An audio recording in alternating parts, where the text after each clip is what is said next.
Put the bolt cutters down. The command came through the Stonebridge Police Department's secure telephone at exactly 8:17 that evening, sharp enough to stop every movement inside the evidence intake room. Officer Grant Keller stood beside a steel table with one hand resting on the red handles of the cutting tool. Sergeant Owen Briggs faced him from the opposite side, still holding the inventory form that described the black case as suspected stolen government property. Behind the glass wall, Lieutenant General Evelyn Monroe sat in a holding room wearing a navy jacket, cream blouse, and dark trousers, her restrained hands resting calmly in front of her.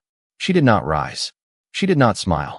She simply watched Keller remove his hand from the tool he had been warned not to use. Officer Leah Park stood near the telephone with the speaker activated. A man's voice identified himself as Colonel Marcus Hale of the United States Defense Operations Center. "You are holding a 3-star United States Army general and a controlled defense package," he said. The room became so quiet that the hum of the fluorescent lights seemed loud. Keller looked toward Evelyn through the glass. 46 minutes earlier, he had dismissed her military credential after examining it for less than 3 seconds. He had called the identification suspicious, described her calm questions as resistance, and changed the incident code from credential verification to military impersonation before anyone contacted the number printed on the official transfer sheet. Now that same number had connected directly to the Pentagon. Briggs moved closer to the telephone. "Colonel, we are attempting to verify a possible theft involving restricted property." "Verification was available from the beginning," Marcus answered. "Read the case number, the credential number, and the red seal number into the record." Leah opened the original intake screen before anyone could alter it again. She read each number slowly. Marcus confirmed the credential first. Evelyn Monroe was an active-duty lieutenant general assigned as Deputy Chief of Staff for Cybersecurity and Strategic Readiness.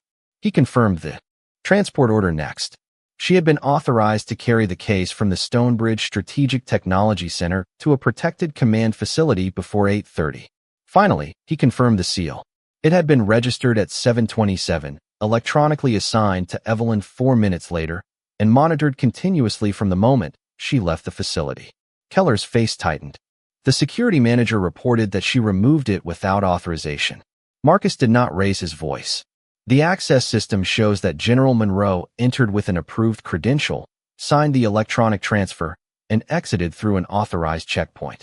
Preserve the facility cameras, your body camera recordings, the original dispatch call, and every version of the incident report." Evelyn leaned slightly toward the glass. "I asked you to make that call 46 minutes ago," she said. Keller looked away. On the evidence table, the red seal remained unbroken beneath the cold white light. Leah checked the report history and saw that the original category had been overwritten twice. Marcus spoke again. "Who changed this incident from credential verification to military impersonation?" No one answered. Keller stared at the screen. Briggs lowered the inventory form. Beyond the intake room, officers began gathering in the hallway as word spread that the woman in holding was not pretending to work for the Pentagon. She was one of its highest-ranking officers. But Evelyn showed no satisfaction. Rank had finally forced them to listen, yet the silence in that room carried a harder question. What would they have done if the woman behind the glass had no stars at all? 46 minutes earlier, Lieutenant General Evelyn Monroe left the Stonebridge Strategic Technology Center at 7:31 in the evening carrying a black controlled document case secured by a red tamper seal.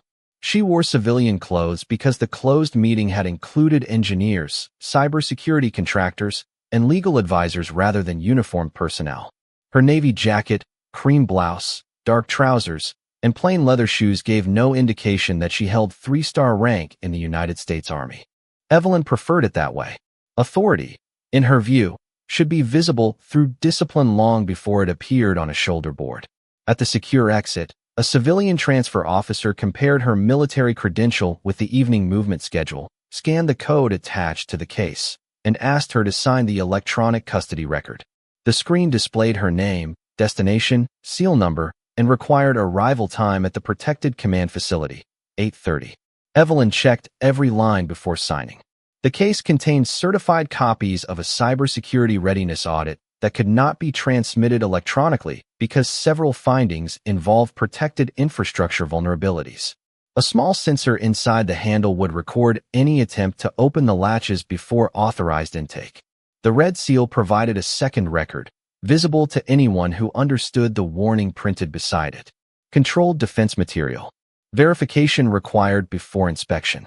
Evelyn photographed the intact seal through the secure transfer application and sent a short confirmation to Colonel Marcus Hale at the Defense Operations Center. Departing Stonebridge. Seal intact. Estimated arrival 8:12. She then placed the case inside the rear compartment of an unmarked government sedan and secured it beneath a transport strap. Before driving away, she checked the building map, the transfer sheet, and the official verification number printed at the bottom of the page. Every step had been completed correctly. Inside the security office, however, Victor Lang was reviewing the same transaction through an outdated internal system. One digit in the case number had been entered incorrectly by an employee on the afternoon shift. The physical transfer record showed completion, but Victor's screen still displayed the package as awaiting pickup. He called the checkpoint and demanded to know who had released it. The transfer officer explained that Lieutenant General Monroe had signed for the case using valid military credentials. Victor searched the internal schedule but used the incorrect case number again. No matching name appeared. Rather than compare the paper record with the electronic receipt, he stared at the security camera feed showing Evelyn's sedan leaving the property. Admitting a database error would require him to report a control failure under his supervision. Reporting a theft would allow him to place responsibility somewhere else. At 7:36, Victor called Stonebridge Police. He described a black woman in civilian clothing who had removed government property from a restricted facility while claiming military authority. He said her identification might be fraudulent. He did not mention the successful credential scan, the signed custody record, or the employee who had personally handed her the case. Officer Grant Keller accepted the call less than a minute later. Victor met him in the parking lot and repeated the accusation before Evelyn had traveled 2 miles. Keller did not ask to see the original transfer log. He only asked what kind of person had taken the package. Victor looked toward the departing sedan and answered, "Someone who should never have been allowed near it." Officer Grant Keller found Evelyn's government sedan less than 3 minutes after leaving the technology center. Victor had provided the plate number, vehicle description, and direction of travel, but he had not provided the signed transfer record or the name of the employee who released the case. Keller activated his emergency lights before confirming any of those details. Evelyn saw the patrol car behind her and pulled into a well-lit municipal parking area beside a public library that had already closed for the evening. She stopped the engine, lowered the window several inches, and placed both hands on the steering wheel. The clock on the dashboard read 7:41. Her required arrival time was 49 minutes away. Keller approached without activating his body camera. "Step out of the vehicle," he said. Evelyn kept her hands visible. "Officer, may I ask why I am being stopped? We received a report of stolen government property. The case was transferred to me under written authorization. The documents are in the passenger's seat." Keller looked past her toward the rear compartment. "How did someone like you get access to that facility?" Evelyn studied him for a moment. The question had nothing to do with the transfer sheet, the seal number, or the reported theft.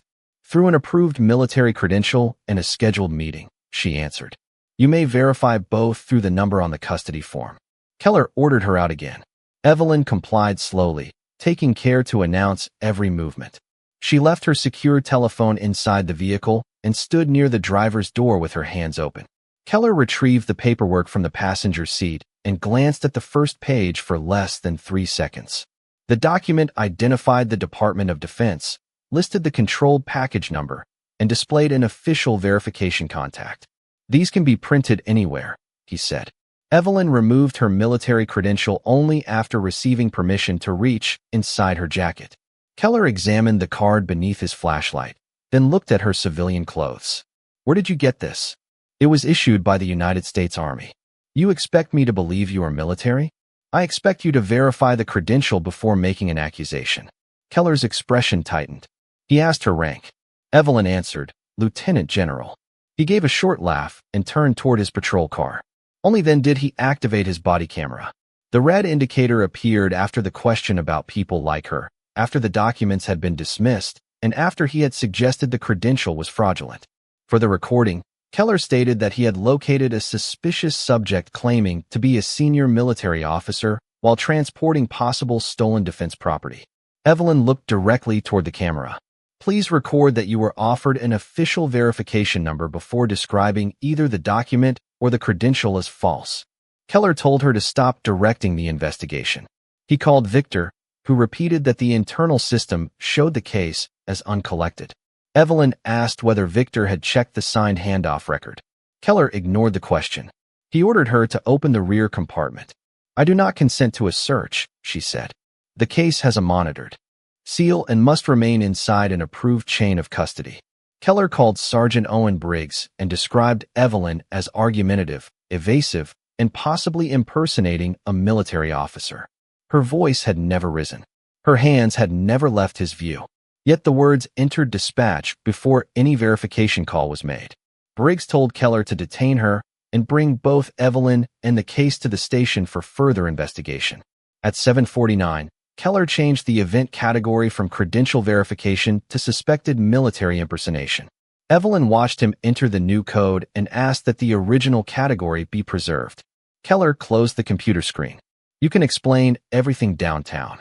As the sedan was prepared for transport, Evelyn looked toward the intact red seal through the rear glass.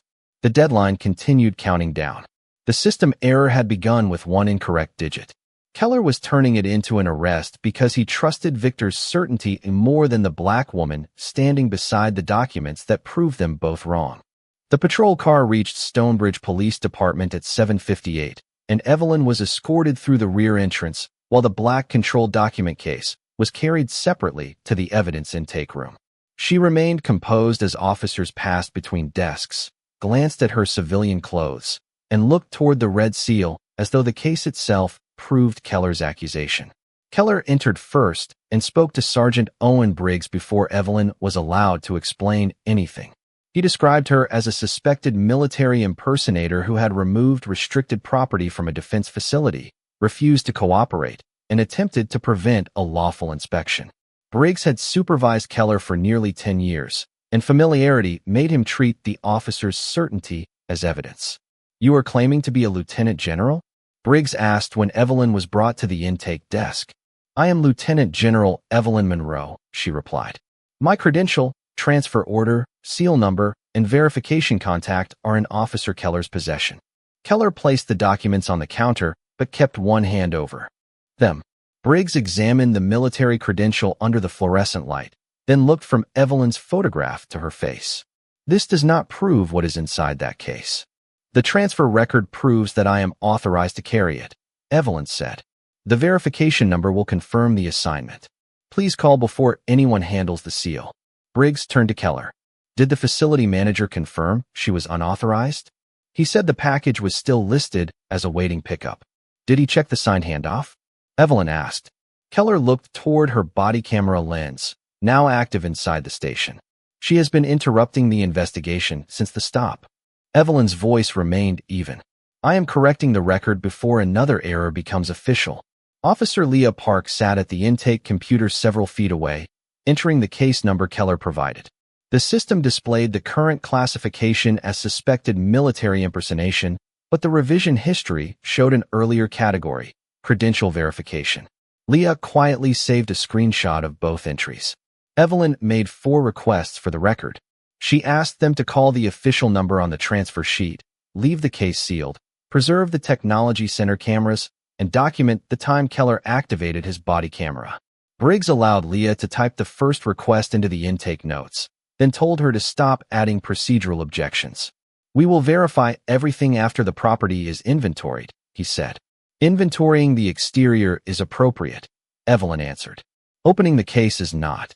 Briggs ordered that she be placed in the glass holding room while they examined the documents. Her secure telephone, identification wallet, and personal items were placed in separate property bags. The black case remained on the steel table within her view. At 8:05, Leah scanned Evelyn's military credential with the department document reader. The machine did not display classified assignment information, but it confirmed the embedded chip, issuing authority, expiration date, and photograph as valid. Leah looked toward Briggs. Sergeant, the credential passes every authentication. Check available to this system. Briggs glanced at the screen. A real credential does not explain the package. That is why the transfer number should be called, Leah said. Keller stepped closer to the desk. Do not turn this into something complicated. Victor Lang reported a theft, and we recovered the property.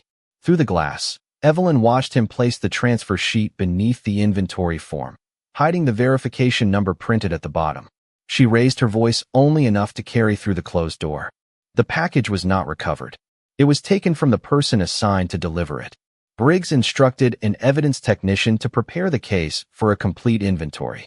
The technician returned with a camera, gloves, and a pair of red-handled bolt cutters.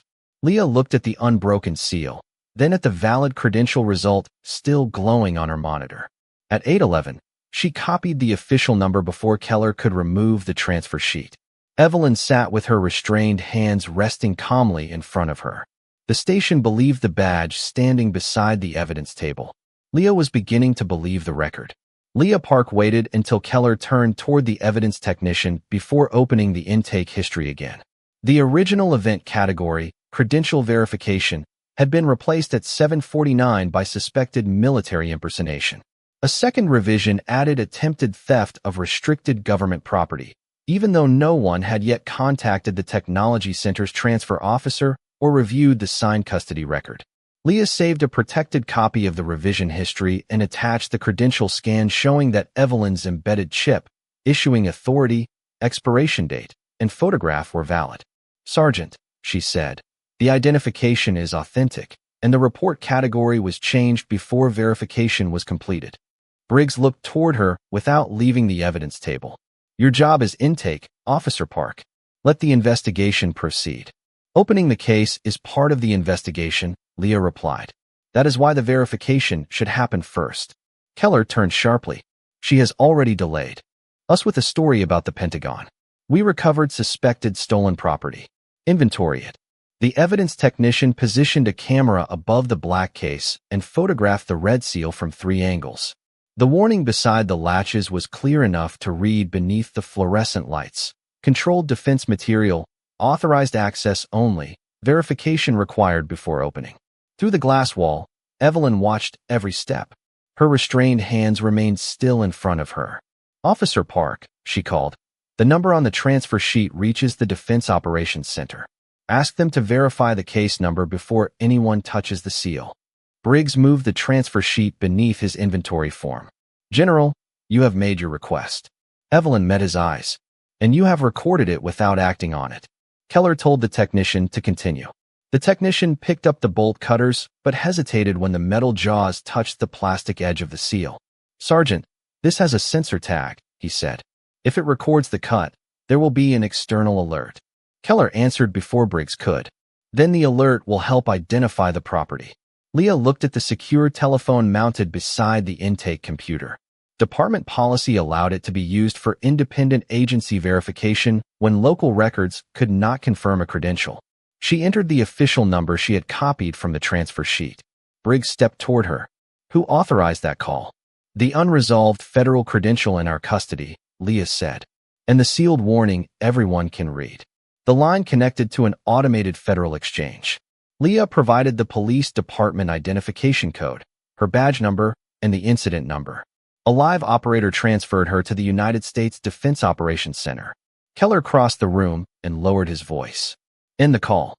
Leah kept the receiver against her ear. "They are asking for the seal number." She read it from the case. The operator placed her on a brief hold while the clock above the intake door changed to 8:16. Evelyn leaned forward behind the glass, listening to the low tone coming through the speaker. Briggs looked from the valid credential result to the red seal, and finally seemed to understand that the simplest explanation had been available from the beginning. Keller still refused to step away from the table. "This does not prove she had permission to remove it," he said. Leah activated the speaker so the verification would be preserved in the room and on the station telephone log. A man answered and identified himself as Colonel Marcus Hale. He requested Evelyn's credential number, the controlled package code, the Stonebridge facility designation, and the original event category. Leah read each one. Marcus confirmed the credential first, then asked why a valid military officer had been entered into the system as an impersonator. No one answered. The technician adjusted his grip on the bolt cutters. Marcus's voice changed. Is anyone attempting to open the package? Leah looked at the metal jaws resting against the red seal. Yes, Colonel. The clock reached 8:17. His command filled the room. Put the bolt cutters down. The technician lowered the bolt cutters onto the steel table, and the sound of the handles touching metal seemed to release the breath everyone had been holding. Colonel Marcus Hale remained on the speaker while Leah kept the official call log open on her screen. Do not move the package, he said. Do not alter the seal, revise the incident report, or question the detainee about the contents. I am issuing an emergency preservation directive for controlled defense material. Briggs stepped closer to the telephone. Colonel, we have a reported theft from a restricted facility. Then we will verify each part of that report, Marcus answered. Begin with the credential number Officer Park provided. He read Evelyn's full name into the record, then confirmed that the identification card had been issued by the United States Army and remained active. Keller looked toward the holding room glass. Evelyn sat exactly as she had before, her hands still resting calmly in front of her. Marcus continued. The black case was not missing property. It had been released through an approved electronic transfer at 7:31. The red seal number matched the package assigned to Evelyn. The scheduled destination was a protected command facility, and the delayed arrival had already triggered a security inquiry. Briggs asked whether Evelyn was serving as a courier. She is the authorized custodian for this transfer, Marcus replied. She is also an active duty officer performing an assigned mission. Keller folded his arms. What rank? Marcus allowed a brief silence before answering. Lieutenant General. 3-star rank. The hallway outside the intake room became completely still. Several officers who had gathered near the doorway looked through the glass at the black woman they had watched enter in civilian clothes. Keller stared at her credential on the counter as though the printed details had changed since he first dismissed them. Marcus then confirmed Evelyn's position as Deputy Chief of Staff for Cybersecurity and Strategic Readiness. She was not merely connected to the Pentagon. She was one of the senior officers responsible for the security program described in the case they had nearly opened. Leah looked at the incident history on her screen. Colonel, the original event was entered as credential verification. It was later changed to military impersonation and attempted theft. Preserve every version, Marcus said. No entry is to be deleted or overwritten. The Department of Defense is formally requesting preservation of the Technology Center cameras, the original dispatch call, all station video, all body camera footage, and the complete report history. Briggs turned toward Keller. When did you activate your camera? Keller hesitated. After contact began. How long after? Leah opened the timestamp record. 8 minutes and 42 seconds. Evelyn finally spoke from behind the glass. The statement in the parking lot came before the camera. Briggs looked at her. What statement? Officer Keller said people like me do not walk out with Pentagon property. Keller immediately denied using those words. Marcus did not argue. That is why the facility cameras and witness statements must be preserved. A second voice joined the call and identified herself as Special Agent Rachel Torres of the Army Criminal Investigation Division. She stated that she was traveling to Stonebridge with a military evidence custodian and liaison officer. She requested that no one question Evelyn further until the package and arrest records were secured. Briggs acknowledged the request, then ordered the evidence technician to photograph the seal without touching it. He instructed Leah to lock the original report history and told Keller to step away from the intake computer. Keller remained beside the table, but the authority in his posture had disappeared. Through the glass, Evelyn watched him look at the cutters, the credential, and the unbroken red seal. One telephone call had taken less than 4 minutes. It had confirmed every fact she had offered from the beginning. The mistake had never been a lack of information. It had been the decision not to believe the black woman carrying it. Chief Rebecca Sloan arrived at the station at 8:29, followed 3 minutes later by Special Agent Rachel Torres, a military evidence custodian, and a uniformed liaison officer from the Defense Operations Center. Sloan entered the evidence intake room without asking for explanations from Keller or Briggs. She first requested the original dispatch recording, the untouched report history, the credential scan, the station camera footage, and the official telephone log from Leah's verification call. Then she looked through the glass at Evelyn. Remove the restraints, she said. Briggs hesitated. "Chief, the investigation is still open. The credential is authentic, the transfer is confirmed, and the package was assigned to her. Remove them." Leah entered the holding room and released Evelyn's hands while another officer recorded the exact time. Evelyn stood slowly, adjusted the sleeves of her navy jacket, and waited rather than walking toward the door. "The package must be cleared before I resume custody," she said. "The seal edge was contacted by equipment, and the delay has to be added to the transfer record." Rachel Torres nodded. "That is why we are here." In the intake room, the military evidence custodian compared the red seal number with the defense operations center record, photographed the latches under controlled light, and scanned the sensor inside the handle. The system showed no opening event. The package had been delayed, moved, and placed on an unauthorized inventory table, but the contents remained protected. Rachel signed a temporary federal custody form and asked Leah to preserve every image of the case from the moment it entered the station. Sloan then ordered Keller and Briggs into separate interview rooms. Neither was permitted to review the other's statement, access the report system, or contact Victor Lang before investigators secured the technology center records. Keller objected that he had acted on a credible theft report. Sloan placed the signed transfer sheet beside his original notes. "A report can justify verification," she said. "It does not justify ignoring verification." Leah opened the dispatch history. Keller had received the call as possible unauthorized property removal. He had changed it to suspected military impersonation after Evelyn requested an official callback. At the station, the report became attempted theft before the credential scan was completed. Each escalation appeared beside his identification number and timestamp. Rachel asked whether his body camera contained the parking lot statement Evelyn had reported. It did not. The recording began 8 minutes and 42 seconds after contact.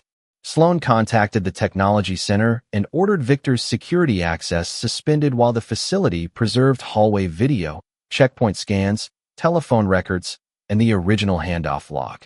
Within minutes, the transfer officer confirmed that he had personally released the case to Evelyn after verifying her credential. The hallway camera showed Victor watching the authorized handoff from inside the security office. Another angle captured him reviewing the successful scan before calling police. He had known the package went to the correct person. The error was in his own database entry. Through the glass wall, Evelyn watched the evidence assemble without offering a single demand for punishment. When Sloan asked whether she wished to make a formal complaint, Evelyn answered, "I want the original records preserved, the people involved interviewed separately, and the same standard applied as if I held no rank at all." Rachel looked toward the officers gathered in the hallway. The Pentagon order had confirmed who Evelyn was. The cameras were now revealing who everyone else had chosen to be. Chief Rebecca Sloan waited until the military evidence custodian completed the seal inspection before allowing the black case to move from the intake table. The sensor record showed no opening event, the red strip remained intact, and every photograph matched the package registered at the Defense Operations Center. Special Agent Rachel Torres signed the temporary federal custody form, then returned the document to Evelyn for review. Evelyn read every line before adding her signature. She did not ask for special treatment. She asked that the 46-minute delay, the unauthorized inventory attempt, and the contact between the bolt cutters and the seal be entered into the chain of custody record. Sloan approved each addition. Only then did she open the door leading from the evidence room to the main station floor. Officers had gathered beside their desks and along the hallway, speaking in low voices about the woman they had watched enter in restraints less than an hour earlier.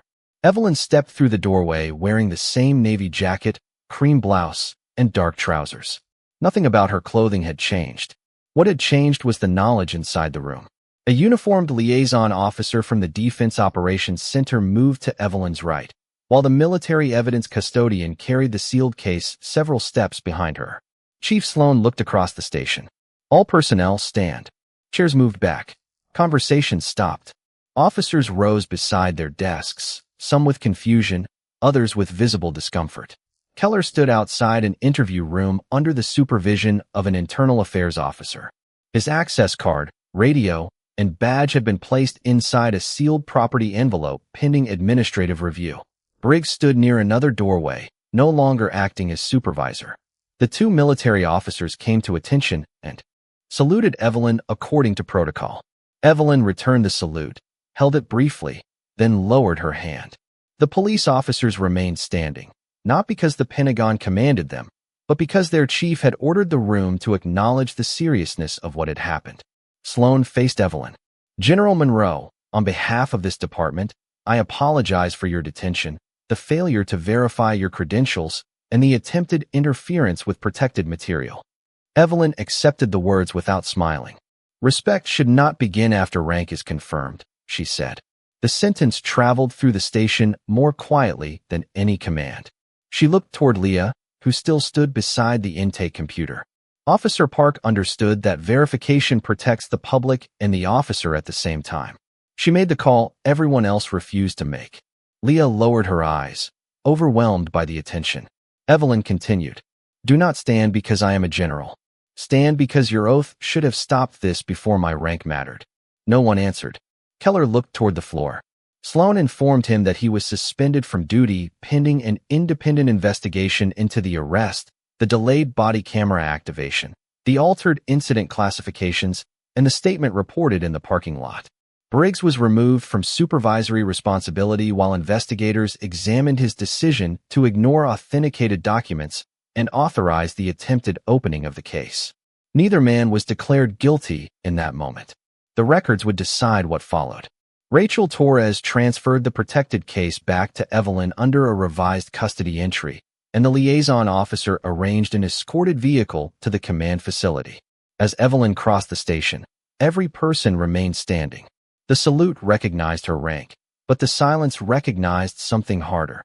The woman they had doubted had shown more respect for their procedures than they had shown for her dignity. 4 months later, Lieutenant General Evelyn Monroe returned to Stonebridge for a scheduled review of the cybersecurity safeguards that had failed on the evening of her arrest. The investigation had concluded 3 weeks earlier. After an independent administrative hearing, Grant Keller was dismissed for making an arrest without completing available verification, activating his body camera late, changing the incident classification, misrepresenting Evelyn's behavior, and ignoring documents that contradicted the accusation against her. Owen Briggs was demoted from supervisory duty after reviewers determined that he had treated Keller's confidence as proof, disregarded an authenticated credential scan, and authorized an attempt to open controlled defense material without first calling the official number provided. Victor Lang lost his security contract when facility cameras and electronic records proved that he had watched Evelyn complete the authorized transfer before reporting the case as stolen. The original database error had been one incorrect digit.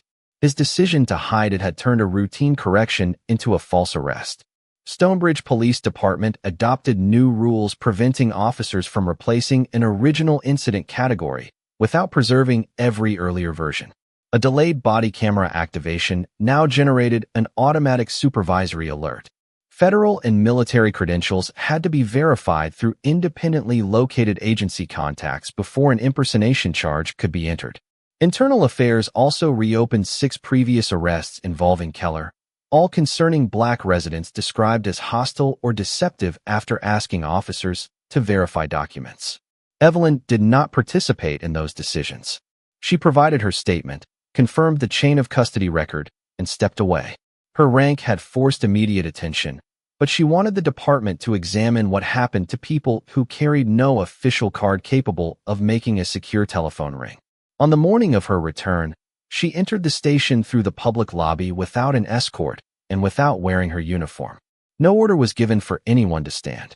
Near the reception desk, an elderly Black veteran named Samuel Brooks was trying to replace a damaged identification card.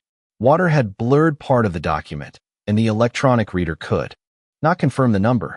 Samuel's hands trembled as he explained that the card was the only proof he had carried since leaving the Army more than 30 years earlier.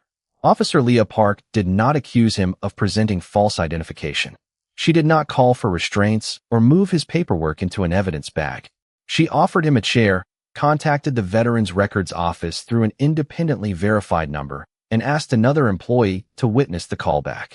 When the records office confirmed Samuel's service, Leah printed the temporary verification form and explained every step before asking him to sign. Evelyn watched from several feet away. Samuel thanked Leah and carefully folded the document into his wallet. Only then did Leah notice Evelyn standing near the entrance. She straightened, surprised, but Evelyn raised one hand before she could call the room to attention. "No ceremony," Evelyn said. "You already honored the uniform." Leah looked toward Samuel as he walked safely through the lobby doors. Evelyn came to attention and gave Leah a single, precise salute. Leah returned it, her eyes shining beneath the station lights. No one had ordered the gesture. No rank required it. The first salute months earlier had recognized Evelyn's 3 stars. This one recognized the courage to give an ordinary man the dignity that should never have been reserved for a general.